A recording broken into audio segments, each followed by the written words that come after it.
Welcome to another edition of the SSC TV3 News. We are more than news. We've been televising news, programs, events, and archives that are the lifeblood of the St. John community for more than 40 years. And at the present time, we have over 300 subscribers on YouTube and thousands of Facebook shares worldwide. Today is Tuesday, September 10th, 2019. I am Chloe Clark, your host, and this is the feature that will be on our show today. It is the Tiger Tales Junior Senior High School newspaper. We televise this program live at 11:30 a.m. Tuesdays and Fridays and upload it to YouTube right after the show. If you cannot watch us live, you can still watch the show at your convenience at ssctv3.org. Please share our news, features, and programming on your social media. This will help us grow and enable us to serve you better. We also welcome press releases. Just bring them by the studio or send them to ssctv3@gmail.com. If you would like to be a sponsor of our news or governmental telecasts, come by the studio and we will set you up. Your advertisement will run on the governmental telecasts, the TV3 News, and the TV3 Bulletin Board. Here now are some of our sponsors. Please let them know that you appreciate their support of our local news.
School announcements.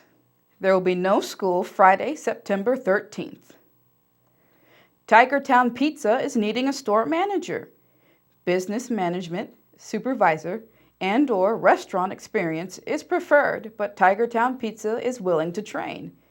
Email your resume to ttownpizza@gmail.com or request an application at the store.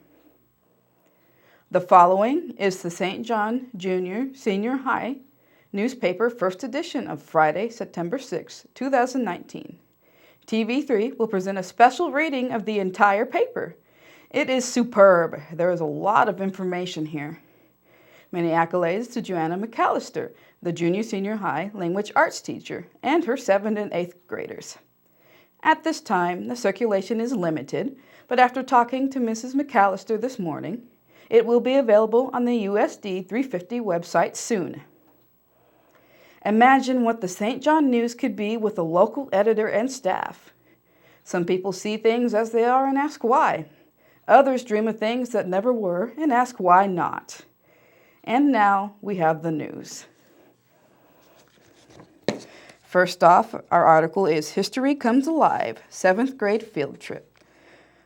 To the picture on the left, there is Mr. Bauer, the history teacher, preparing for the trip by reading the book on George Sternberg, founder of the museum. On the right, the picture is Mr. Bauer sharing information from the book on George Sternberg. Founder of the museum was Isaac Mata and Chris Fernandez. This article is written by Chris Fernandez and Isaac Mata.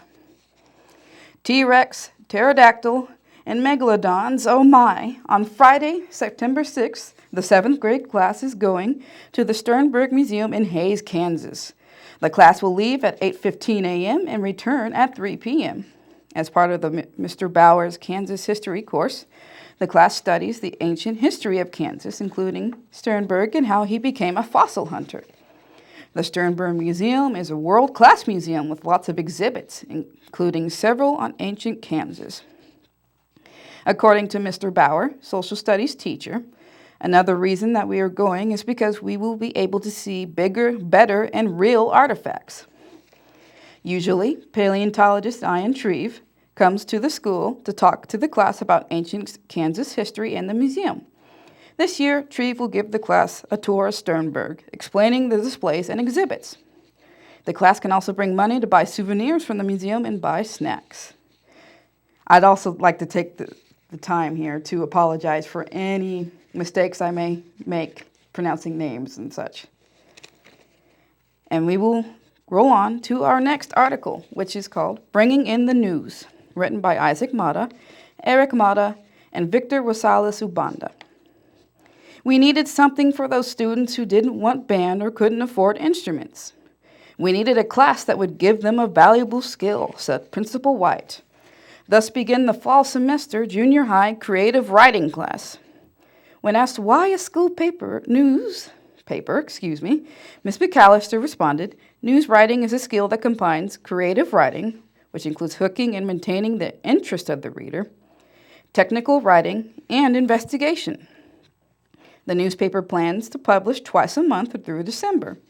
Second semester, the students will go to music appreciation with Mrs. Knight."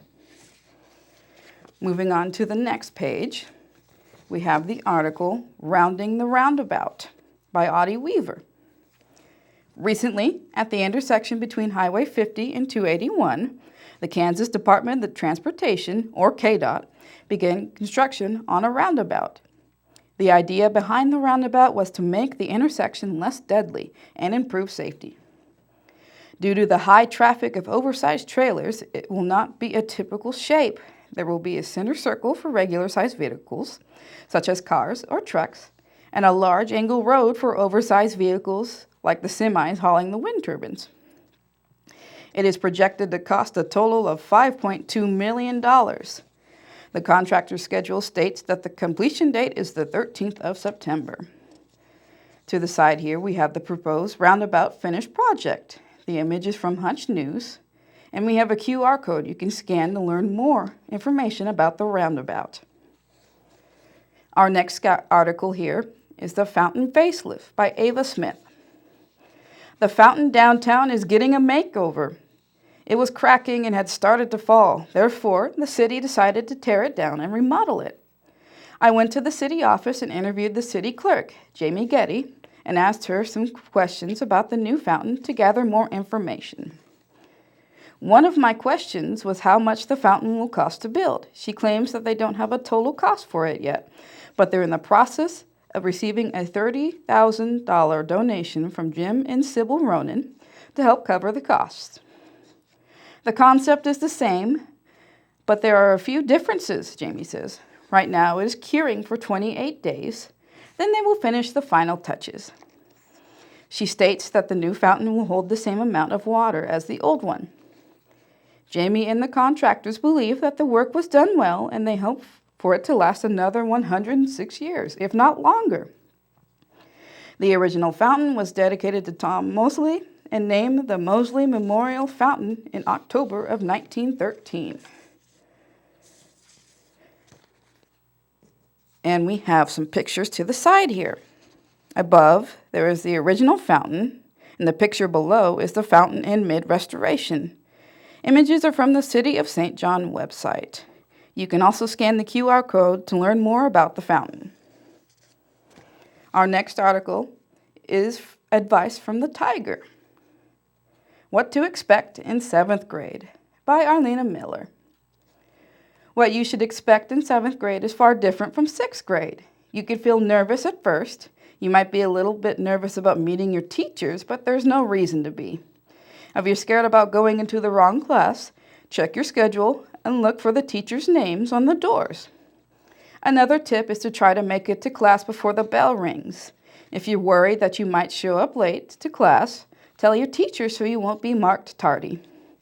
Most of all, to have a good start of the year, listen to the teachers, respect others, help others as required, and don't procrastinate. And the picture shown is 7th graders Orlena Miller and Ava Smith taking the advice on the article here and checking over their class schedules. Have a question or need advice? Ask the Tiger by emailing mcallisterj@usd350.com and labeling it Ask the Tiger. And this QR code apparently hides a secret. Below we have the birthdays of August and September listed. I won't be reading them here, but you can look at them at the website when this is all posted. Next article, we have Tiger Pride Night by Victor Rosales Ubanda. Tiger Pride Night was a school event for families in the community to watch the junior high and high school fall sports scrimmages. There was an all-school open house from 5 to 6:30 p.m., as well as a kindergarten orientation at 5:45 p.m.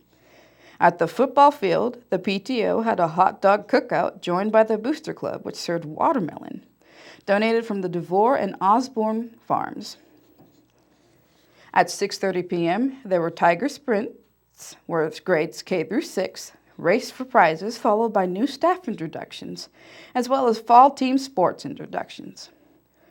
Following the open house, there were junior high and high school volleyball, football, cross country, and tennis scrimmages.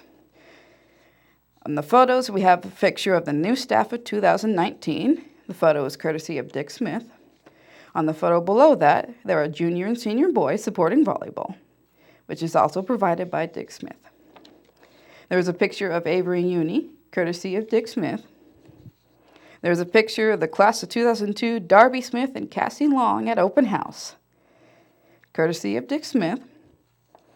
On the bottom, we have elementary students Miguel Gonzalez, Isaac Maherter, and Caden Foote racing at Pride Night. This photo is also courtesy of Dick Smith. We have a comic in here. It's called School Days by Eric Mata. The teacher starts off with, "Class, we will have only half of school this morning." All the kids are excited. "Awesome, really? Yes." And then the teacher responds, "The other half is this afternoon." Unfortunate. For our next article, it is called Ready, Set, Run by Eli Foote. Who in their right mind likes to run? Well, on the St. John Junior High School cross-country team, they do, and they're running fast too. The cross-country preseason is going well, and Coach Joel Delp stated, "I think we have a shot at winning every meet." There are 8 new junior high runners and 4 new high school runners, plus those returning from last year for a total of 10 junior high and 12 high school runners, plus 1 manager. Even though the team is doing so well, there are still going to be difficult meets, as Delp said. Sterling is going to be tough, but I think we can do it. The photo provided is of 2019 junior and senior high cross-country team. Photo is courtesy of Dick Smith. Our second article on this page is Down, Set, and Hike, Junior High Football by Israel Torres. Who practices in the heat? Who practices in the cold? St. John Junior High football players do. When asked about the expectation for the team, head coach Mr. Mandarino said, "I want my team to have fun, work hard, and give it their all." Coach Mandarino is assisted by Mr. Nusser, adapted PE teacher. 2019 team members include 8th graders Randy Calvillo, Joey Drake, Eli Foote, Abelardo Lanas, Israel Torres, Alan Valenzuela, Dorian Villanueva, Chandler Williamson, Braxton Uni, and 7th graders Aiden Adam, Brandon Hinkle, Garrett McAllister, and Braden Salem. The team's manager is 8th grader Tegan Tanner. The first game was September 5th against Maxville at 6:30 p.m. The final score was 58-36, Maxville over St. John. And our pictures here, above and right, are the 2019 junior high football teams. Photos courtesy of Dick Smith. And we are here at the end, which provides more photos for us. The top photos of the high school tennis team, and the rest of the photos are of the 2019 junior and senior high volleyball teams. Photos are courtesy of Dick Smith. This is called Tiger Pride Night Photo Style. The Tiger Tales staff is listed here. Morgan Gunter, co-editor. Malaya Hearn, co-editor. Georgia Blakesley, writer. Veronica Boley/Miller, writer. Chris Fernandez, writer. Eli Foote, writer. Adanale Gonzalez, writer. Addison Kilman, writer. Eric Mata, writer. Isaac Mata, writer. Arlena Miller, writer. Victor Rosales Ubanda, writer. Ava Smith, writer. Israel Torres, writer. Audie Weaver, writer. And, of course, Mrs. McAllister, the sponsor/lead editor. And that concludes the junior-senior high news. We will now be going into our city announcements. If you have unopened bags of dog food that you are willing to donate to our pound, please drop them off at the city office. A friendly reminder from the city, there is an ordinance about accumulation of unwanted items and rubbish that states it shall be unlawful for any person to allow to exist on any residential, commercial, or industrial premises conditions which are injurious to the health, safety, or general welfare of the residents of the community. Persons in violation shall have 15 days from the date of mailing to request a hearing before the governing body on the matter. Failure to alleviate or request a hearing may result in prosecution with costs assessed against the property. A fine of not less than $50 or more than $100 plus court costs shall be assessed to any person found to be in violation. For detailed information, go to stjohnkansas.com, click the link City Code, click Chapter 8, click Article 2, and finally click Section 8-201. The St. John Police Department is looking for one full-time officer and one part-time officer. For more information, go to kpoa.org/jobs/7768742 or come into the city office. We have Around the Square announcements. Be watching for the next big celebration. It'll either be the Fall Festival or the Fountain Rededication. We now have our county announcements.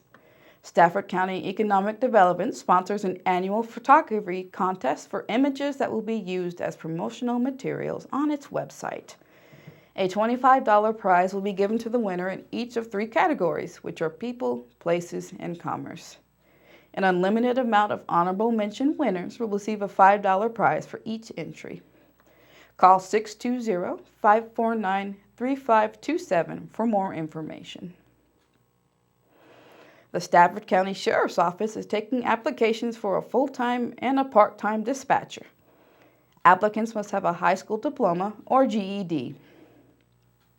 Applications may be obtained at the Stafford County Sheriff's Office at 209 North Broadway in St. John or by calling 620-549-3247. Applications will be accepted until the position is filled. Stafford County is an equal opportunity employer. The Stafford County Senior Diner will be Saturday, September 28th at 6 p.m. at the Hudson Community Hall. The meal will be catered. A free will offering will be welcomed. RSVP to your local senior center by Wednesday, September 25th. Here now are more of our sponsors. Please let them know that you appreciate their support of our local news.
We now have our public service announcements.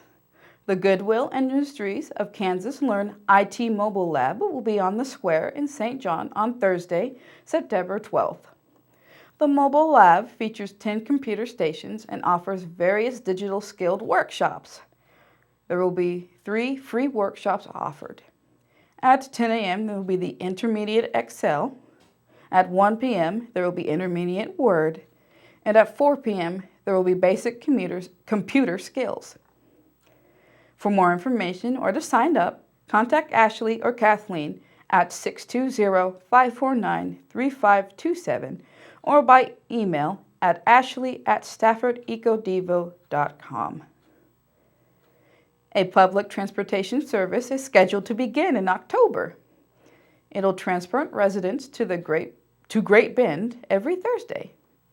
A meeting explaining the service will be held in the Ida Long Goodman Library Thursday, September 12th at 7 p.m. Employment opportunities in Great Bend and daily busing will also be discussed at this meeting. The Fall Pop-Up Market will be this Saturday, September 14th, from 10 a.m. to 2 p.m. at the Stafford County Annex. There will be direct sales vendors, great food, a bake sale, and a raffle. The proceeds will go to the Stafford County Circles and Stafford County 4-H. For more information, contact Marlena Hunley or Jeanette Hildebrand. There are 3 city council seats up for election this year: Jim Duran, Ryan Christie, and Marshall Sanders. Those running are Kyle Bunker, Ryan Christie, Misty Newell, Marshall Sanders, and Don Siebert. Also, there are 4 school board positions up for election this year: Derek Foote, Chad Fisher, Darren Brummer, and Debbie Waddle. Those running are Derek Foote, Raymond Long, Darren Brummer, and Debbie Waddle. TV3 will run political advertising and host interviews on location or in our studio to help you get your message out. The TV3 bulletin board, which runs 24/7, is also available for your message. Stop by the station at 110 East 3rd in St. John, call 620-549-6351, or send us an email at ssctv3@gmail.com. There will be an adult paper crafting class at the library Wednesday, September 11th at 7 p.m. Call the library at 620-549-3227 to register. Materials are prepared in advance, so the library needs a good count of those attending.